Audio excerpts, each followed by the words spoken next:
متوقع ہے.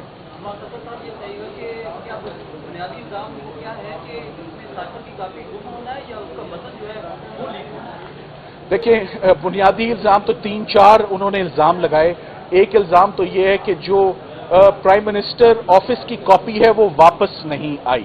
تو ایک کاپی واپس نہ آنے کے اوپر اگر ایک وزیر اعظم کو اندر جیل میں رکھا ہوا ہے تقریباً 80-90 دن سے, تو یہ بڑا انفارچونیٹ ہے. اور دوسری بات کہ یہ کانٹینٹس اس کے پبلک کے ساتھ شیئر کیے گئے جو کہ ہرگز نہیں شیئر کیے گئے. آپ کو نہیں معلوم ہوگا کہ کیا شیئر کیے گئے. تو ایٹ بیسٹ وہ بتایا جاتا ہے جی کہ کسی پبلک گیدرنگ پر انہوں نے ایک کاغذ لہرایا جو کہ اسیوم کیا جاتا ہے, پریزیوم کیا جاتا ہے کہ وہ سائفر تھا. سو کوئی چیز پبلک کے ساتھ شیئر نہیں ہوتی. جو ہوتا ہے بائی دا بک ہوتا ہے, اور جو ہوتا ہے وہ نیشنل سیکیورٹی کمیٹی کے آگے رکھا جاتا ہے. اور سو ادھر کوئی جرم ہی نہیں ہوا. ہم نے آج مین ہماری گراؤنڈ یہ تھی کہ آفیشیل سیکرٹس ایکٹ کا اس کو بلا وجہ اس کو کمپلیکیٹ کر کے آپ کے آگے رکھا جا رہا ہے, عوام کے آگے رکھا جا رہا ہے. یہ بڑا سیدھا سا کیس ہے. مگر عمران خان صاحب کے اوپر جتنے بھی کیسز ہیں وہ سارے کمپلیکیٹڈ کیسز ہی آ رہے ہیں. فارن فنڈنگ کا کیس ہو تو وہ گھما کے پیش کیا گیا. توشہ خانہ کا کیس ہے وہ بھی گھما کے آیا. یہ سائفر کا کیس ہے, اس کو بھی جیسے ہم انگریزی میں کہتے ہیں نا آل گریک فار دی سٹیزن, جس کیس کی کسی کو سمجھ نہ آئے وہ کیس بنا کر تو رجسٹر کر دیا جاتا ہے, بات کا ہوا بنایا جاتا ہے, اس کے اندر ہوتا کچھ نہیں. سلمان صاحب یہ بتائیں کہ آپ فوجداری مقدمات کے بہت ماہر وکیل, آج جسٹس سردار طارق مسعود صاحب نے پروپوزیشن دی ہے کہ عام طور پہ ڈیفینس جو ہے وہ ٹرائل کی خامیوں کے اوپر خاموش رہتی ہے اور بعد میں جب ٹرائل کنکلوڈ ہو جاتا ہے تو اس کو عدالتوں میں چیلنج کرتے ہیں. جی وقت سے پہلے خامیوں کو دور کر رہے ہیں. دیکھیں میں آپ کا سوال میں سمجھ گیا, اس کا جواب آپ مجھ سے لے لیں. جو کل سارے کا سارا ایویڈنس ریورس ہو گیا اور دوبارہ نیا ٹرائل آرڈر ہوا, ہم سمجھتے ہیں کہ میں یہ سمجھتا ہوں کہ اس سے ڈیفنس کو نقصان نہیں ہوا, اس سے سرکار کو نقصان ہوا ہے, اس سے مدعی کو نقصان ہوا ہے. یہ ثابت ہوا کہ یہ کیس ٹھیک نہیں چل رہا تھا. آخرکار ایک ڈویژنل بینچ کا انٹرا کورٹ اپیل کا فیصلہ ہے کہ تمام ایویڈنس دوبارہ ریکارڈ ہوگا اور ریورس ہوگا. اس سے سب سے امپورٹنٹ بات تو یہ ہے کہ یہ ٹرائل ایکسٹرا آرڈنری سپیڈ پر, ایکسٹرا آرڈنری پیس پر چل رہا تھا. آپ بھی باہر تھے. آج کورٹ کے اندر جو پروسیڈنگز ہوئی آپ کے علم میں ہیں, آپ مجھ سے سوال پوچھ رہے ہیں. آپ کو نہیں معلوم کہ آفیشیل سیکرٹس ایکٹ کے ٹرائل کے اندر کیا ہو رہا ہے. صبح اندر جاتے ہیں, شام کو باہر آتے ہیں, تو آپ سوال جواب پوچھتے ہیں تو ہم بتاتے ہیں. کرمنل ٹرائل اوپن ہونا چاہیے, ایویڈنس اوپن ریکارڈ ہونی چاہیے, کوئی ہینڈی کیپ نہیں ہونا چاہیے. سو یہ فیئر ٹرائل کے تقاضے پورے نہیں کر رہا تھا یہ ٹرائل جیل کے اندر, اور اس کو ہم نے درست طور پہ اس کو چیلنج کیا, اور درست طور پہ یہ تمام پروسیڈنگز, تمام ایویڈنس اب تک کالعدم قرار ہوئی ہیں, ان لافل, وائڈ اینڈ نل. اور ساتھ ہی ساتھ میں پورے کا پورا ٹرائل جسے ہم قانونی لینگویج میں وشیٹ کہتے ہیں, یہ سارا ٹرائل وشیٹ ہو گیا ہے. اب اثر 9 یہ دوبارہ اس کا آغاز ہوگا. سو اوور آل تو آپ کو معلوم ہے پولیٹیکل وکٹمائزیشن کے کیسز ہیں, ایک کے بعد ایک وہ چل رہے ہیں. اس کا مقصد کچھ اور ہے. اس کا مقصد عمران خان صاحب کو اندر ان کی گرفتاری کو جو ہے طول دینا ہے تاکہ وہ جلد بار واپس نہ آ سکیں. ہم امید کرتے ہیں جیسے آج یہ پہلا کیس ہے پوسٹ اریسٹ بیل کا عمران خان صاحب کا, پہلا. اس سے پہلے 30-40 جتنے بھی کیسز تھے وہ قبل از گرفتاری ان کی انٹائٹلمنٹ ہوئی پری اریسٹ بیل کی. یہ پہلا مقدمہ ہے پوسٹ اریسٹ بیل کا. سو امید کرتے ہیں کہ پوسٹ اریسٹ بیل گرانٹ ہوگی انشاءاللہ جس دن اس کی ہیئرنگ ہوگی.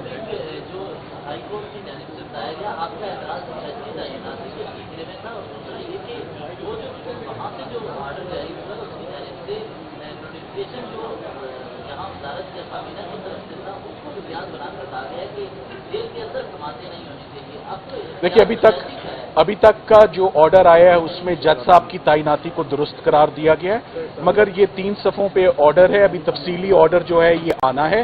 جیسے تفصیلی آرڈر آئے گا آپ کے پاس تمام حقائق آ جائیں گے کہ بینچ کی انٹرا کورٹ اپیل میں 2 ممبر بینچ کی تفصیلی آبزرویشنز کیا ہیں.